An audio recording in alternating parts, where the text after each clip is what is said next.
Hey everyone, and welcome to Skillcapped. I'm Sergeant Frost, and in this guide, you're going to learn how you can start getting more kills by learning from the pro player Scream. Scream is a former CSGO legend who is considered an aim god, well known for his one-taps and clutch performances, and is now looking to make a name for himself in Valorant. In this guide, you're going to learn how to properly play aggressive on defense and the benefits to doing so, how you can create successful picks on offense, along with some tips to increase your efficiency when entry fragging. So let's jump straight into this game, starting off with round 4 on defense. Scream and his team are now on their first full buy round this game. He opts to go with the Phantom, full armor, and all of his utility on top of having his ultimate ready. Now, tell me if this doesn't sound familiar to you. You're playing defense, the round starts, and suddenly your teammates die on the opposite side of the map, and the attackers plant the bomb and take control of the site, making it impossible for you to rotate in time. This is one of the most common problems players face, and there's actually an easy solution to it. Playing a more forward position on defense to gather intel and gain map control. If we look at Scream and Raze's position on the map, right off the bat they push into showers. This type of aggressive push on defense can be beneficial for several reasons.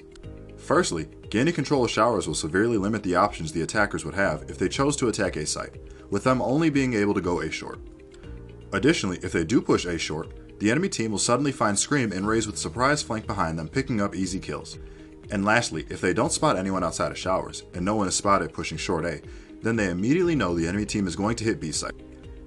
And they can preemptively rotate teammates to stack B site along with a teammate or two pushing through market for a flank. Great, so now you understand just how powerful pushing out a position on defense can be. However, there's also a ton of risk that comes with it, so you need to know how to do it properly. Firstly, notice how they've kept a teammate Sova on A site while they push out of showers. Most importantly is how Sova is taking a very safe, passive position. Since Sova is essentially on A site by himself, he can't be in too forward of a position as he can get trapped and killed by a push.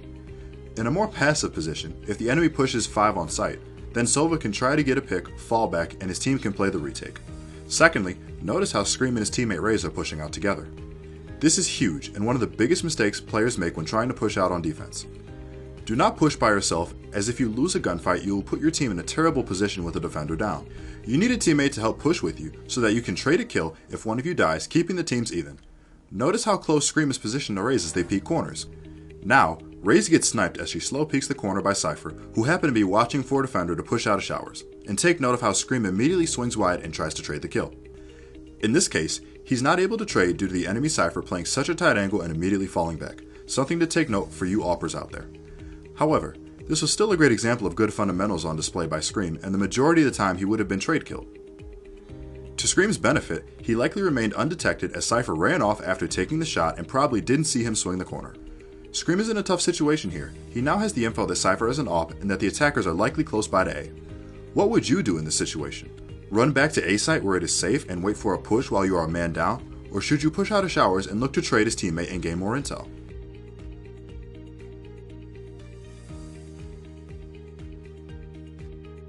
If you answered he should go back to site and play with his Sova, you are right. This is good for several reasons. First, as a general rule, when an attacking team gets a pick on a defender, they tend to push the site they got a pick at. In this case, that would be A site. By Scream falling back to a more defensive position, the hope is that he can stall the push long enough for his teammates at B to rotate through and help with the defense. Second, with Raze just dying, it makes sense for Cypher to repeat this angle, looking to aggressively move into showers to take control there. Think of it from the attacker's perspective. If you got a pick on a defender, it doesn't exactly make a ton of sense to suddenly back off and pressure a different location. You'll want to continue moving forward now that you got a pick, looking to take further map control of that location. However, Scream goes for the much riskier, more aggressive play by trying to avenge his teammate and uses Reyna's utility to close the gap. He uses his first blind to bait the operator shot so he can move forward and get closer to the enemy where his Phantom will be stronger. He then looks to commit his swing off the second blind and take the gunfight. As he swings the corner, he manages to get a nice headshot on a Brimstone. But unfortunately, there were 2 attackers watching showers, and Cypher refrags his teammate and takes down Scream with an AWP before he even has a chance to retaliate. Again, this really highlights our earlier point of why you want a teammate with you when you push. In this case, the attackers are the ones who put this to use, with them being able to trade a kill on Scream. In this round, you learned how pushing for intel on defense can be valuable, but also risky. To mitigate this risk, you always want a teammate to push with you in order to trade a kill, while any teammates that remain in sight should be in a passive, safe position. Now moving into the follow-up round, round 5. One thing I want to point out to begin round 5 is the team's map positions. Recently in Pro Play and in High Elo, it has become meta for 3 people to play on B site and 2 to play on A site on the map Bind on defense. This comes from the belief that B site is a harder site to retake if the defense loses control of the site. This leads defenses to put 3 people in various positions on B site in an effort to hold it better against attackers. You might ask, well, what about A site? A site is unique because it is more open and has multiple flank routes connected to it, which will in turn give the defenders a much better chance of retaking A site in comparison to B site. Not to mention, B site also has a teleporter close by on B long, which will put them right behind the attackers if they choose to attack A site. If we look at the map, we see Reyna, Sage, and Omen on B site, along with Sova and Raze on A site. Omen and Sage are on B site because of their utility amongst them will allow them to hold off a multi-angle push from attackers from both hookah and B long. Remember, with B site being more difficult to retake, it is more important that we stop any push from being successful in the first place. Sova and Raze are fine on A site as they have long-range damage utility and intelligence gathering abilities that will allow them to hold A site until rotations come through. To start this round, Scream tells his team he wants to get a pick on mid, so he elects to play up in hookah as he looks to take an aggressive early peek into market. And remember, whenever you plan on pushing aggressively on defense, you always need a teammate with you, and we will see Sage group with Scream, prepared to swing with him so that he can trade kill in the event that Scream dies. As the round starts, he preps his flash to throw through hookah wall and into B main. He makes a smart play here and waits a second before pushing out to bait out the Sova arrow to prevent taking damage. Additionally, delaying your peek outside of hookah by a few seconds is always a good idea on bind, as the enemy is often watching as the round starts for a push, and this slight delay can lull them into a false sense of security. After the threat of Sova's arrows pass, he throws his flash above him and swings the corner. Remember, throwing Reyna's flash above you gives you the best chance of blinding multiple people, as an enemy would have to flick their crosshair up and away from you to shoot it out. This gives you a small timing window of opportunity to shoot a potential enemy before they have a chance to shoot back. After he flashes B main, he spots Raze, who was blinded and took cover in market. After he calls her out to his team, he preps another flash and looks to reswing the same corner, looking to land the kill this time around. Now we're not going to lie, if you were in this position, we would probably advise you to not re-peek and instead back off and hold the site. The peek successfully gained intel, and it's likely the defenders are watching hookah now as they have been alarmed by the first peek. However, this is Scream we're talking about, who has immense confidence in his godlike aim and is playing the Agent Reyna who flourishes off kills. With the support of his teammate Sage, they push out a hookah and notice how Brimstone is busy shooting Reyna's blind. This allows Scream to land a nice headshot on Brimstone without him being able to fire back, and showing the value of a proper blind positioning. It is also in this moment that we get a fantastic lesson of how to use Reyna's dismiss ability.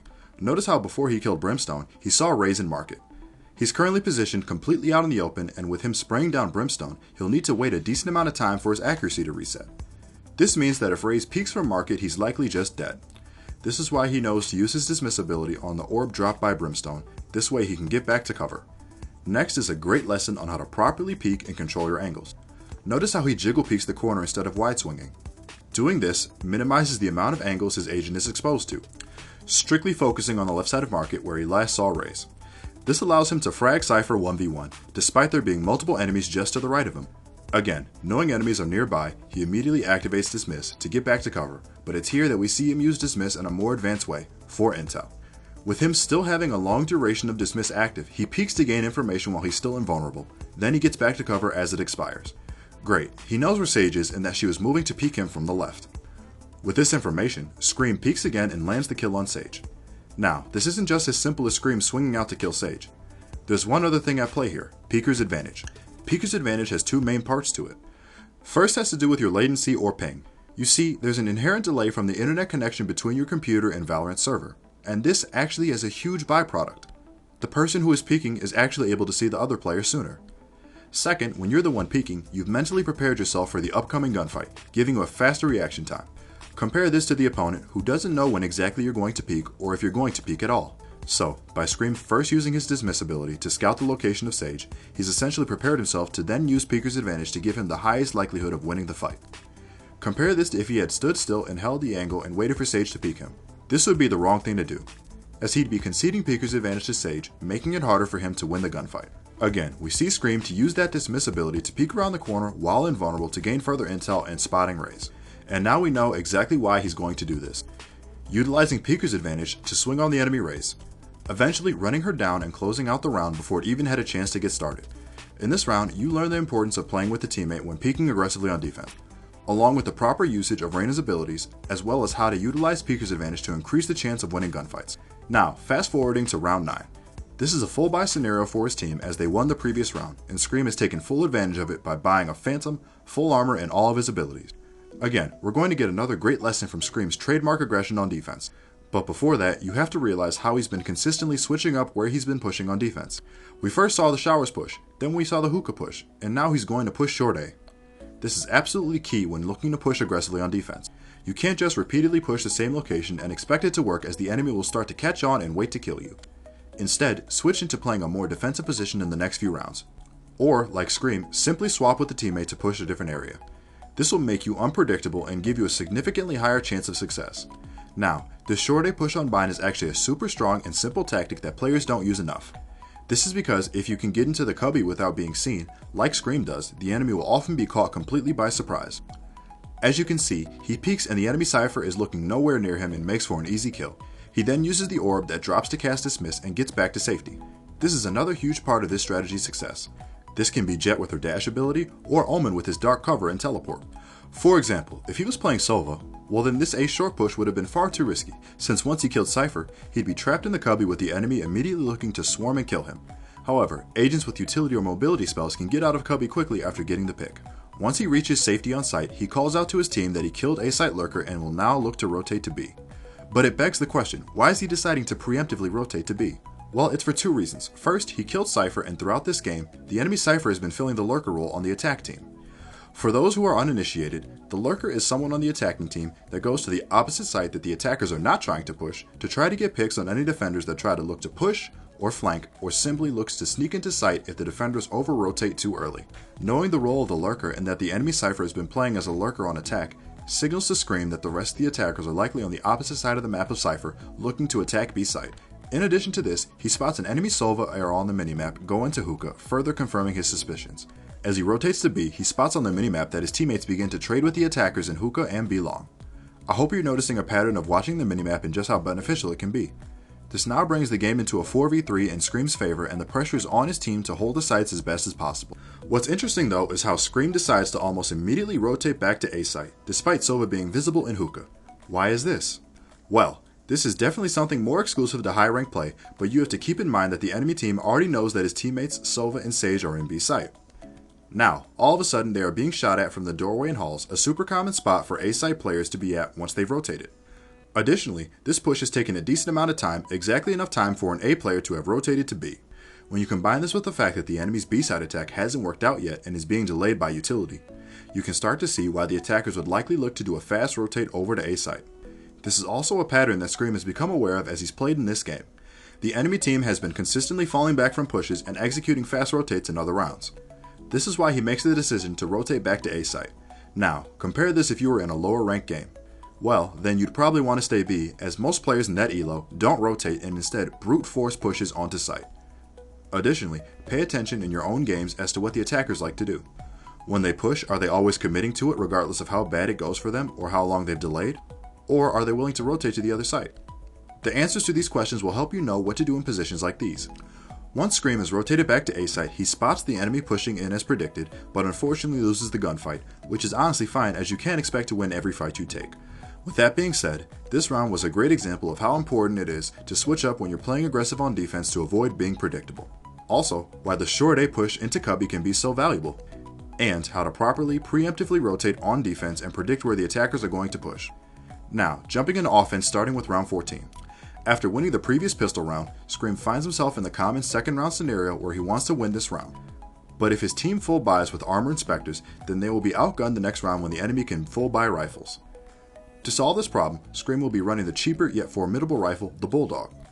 The Bulldog is a very powerful weapon when used properly. With a respectable fire rate of 9 rounds a second, it has a great damage profile of 115 damage to the head and 35 to the body. It also has a 3-round burst when aiming down sights. Because of the laser-like accuracy when aiming down sights, it often means you'll get a headshot with 1 burst. If not, you'll likely get a headshot with the second one, resulting in a super fast kill. Additionally, because of its damage profile, even if you hit them in the head once for 115 damage, all you need is 1 hit to the body to do 150 damage and get a kill on a full armor target. This, while all being 800 credits cheaper than a rifle, the Bulldog is definitely being slept on by a lot of the player base and is a great weapon to buy after winning pistol round so you can guarantee the win on second round, while still having enough firepower to compete with rifles on the third round. Now remember, they won the previous pistol round so the enemy team is saving. With that in mind, we want to ask you a question. What area of the map on Bind should Scream's team absolutely avoid? The answer is hookah. When a team is saving, they can buy a shorty for only 200 credits, which can be a one-shot kill in close quarters. When entering hookah, you have 2 close angles you have to check, resulting in a 50-50 peak. Just straight up losing a gunfight against a shorty or the enemy team setting up a crossfire on both sides. This is why you want to stick to more open, long angles when facing a save round from the enemy, such as B long or short A. To start the round, his team opts into playing default positions. This is where they spread out across the map to look for picks and watch for any defenders pushing up and trying to flank. Here's the thing, this isn't always the best idea when facing a save round by the enemy. This is because if you leave teammates by themselves and they lose a gunfight, it can give the enemy a free gun upgrade. A really simple rule to follow is to group up when the enemy team is on a save round to avoid this scenario. Now, as soon as the round begins, we can hear one defender enter the teleporter.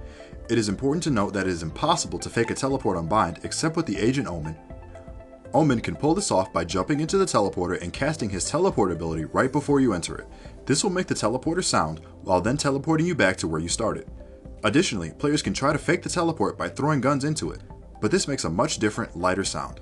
If we look at the enemy team's composition, we can see that there is no Omen, and the teleport sound that was made was not from an agent, but from a gun or piece of utility going through. So we know at least one person went through the teleporter at the start of the round, which is very strange. Scream notices this immediately and calls out to his team to be wary and watch out in case it was a fake. What he means by this is that they could be stacking A and the teleport was to bait the attackers into thinking A site was clear. Notice how Scream and his teammates stay close and methodically check angles one by one. Then, as Ray swings into the final angle, Scream peeks with her in order to trade a kill if an enemy is there. This is how it should look when you're pushing into sites. First clearing angles one by one, then, when one final angle is left, swinging together to trade a kill on it. Even though it was a mistake, this was actually a great moment to highlight how effective of a rotation this teleporter can be for attackers on Bind. In the process of making sure he stayed alive and was able to reposition himself, he accidentally hit the teleporter and comes out on the other side in B main. I'd be lying if I said this exact situation hasn't happened to me before. Let's say the defenders rotated from B site to stack A site as we tried to push short A. Perhaps they're U-Haul, or behind truck, or behind boxes in sight, or even heaven.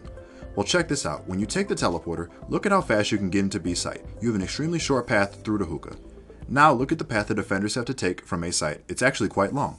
This is super valuable information to have. Let's say you see the entire enemy team on A site, or just one.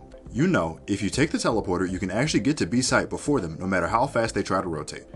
After gaining control of B main, Scream watches his team's flank to make sure no lurking defenders are attempting to come up behind him or lurk behind his team from market or A short. In this round, you learned how the Bulldog is a much more effective purchase than most players realize. You also learned the importance of choosing what area of the map you'll push when you're facing an enemy on a save round, and how to properly push into a site with your teammates. Now phasing into round 17. After losing the previous 2 rounds, Scream and his team will get another chance at a full buy this round. This round, Scream will look to be going on the offensive, leading the charge with his team, largely due in part to having not only full armor and all of his abilities, but also having Reyna's ultimate available. If we look at the minimap, we will see 4 of his teammates converging on A short and 1 watching their flanks in B main. One thing to note is how cautious his team is playing as they push up to A short. If we go back a few seconds, we will hear Scream tell his team to be cautious and to wait for the enemy's potential one-way smoke on A short to disappear before they go. He's doing the one-way Brimstone. Maybe after the first one-way we can go? Learning how to play around one-way smokes is a very important technique you will need to learn as you move up into the higher levels of play. In most situations involving one-way smokes, you have 2 options to deal with them. You can either wait for the smoke to dissipate, which is a straightforward and simple way to work around them, or you can smoke right next to the one-way to cut off a defender's line of sight. This will defeat the purpose of a one-way smoke and will completely mask your movements and will prevent them from being able to see you and anyone else next to you. As Scream's team begins their push, his Sova calls out that he will drone up A short to scout out for enemies hiding. Using Sova's drone is one of the best entry fragging tools your team can utilize. Sova's drone has the ability to not only see the map from a hidden position, it also has the potential to tag enemies and reveal them. This is crucial information for not only staying safe while pushing, but for also allowing your team to pick up a frag on the defender hiding in a concealed corner. The best asset an attacking team can have while pushing is the information on the enemy's locations, and working together in tandem with the Sova drone is the best way to achieve that. A prime example of this working in action is Scream Sova calling out a player close right in sight. This allows him to walk up and pre-aim the corner by Shower's door and allows him to pick up a clean frag on Brimstone before he can even retaliate.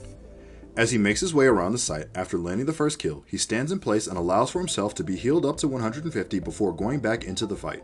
Reyna's Devour ability, which will heal her up to max shields, which is 150 HP. Many Reyna players are impatient and do not wait for her Devour ability to heal her back to max HP before they re-engage, and they usually die as a result. Reyna is a heavy fragging agent, as we can see in this clip after Scream picks up 4 kills in a short period of time.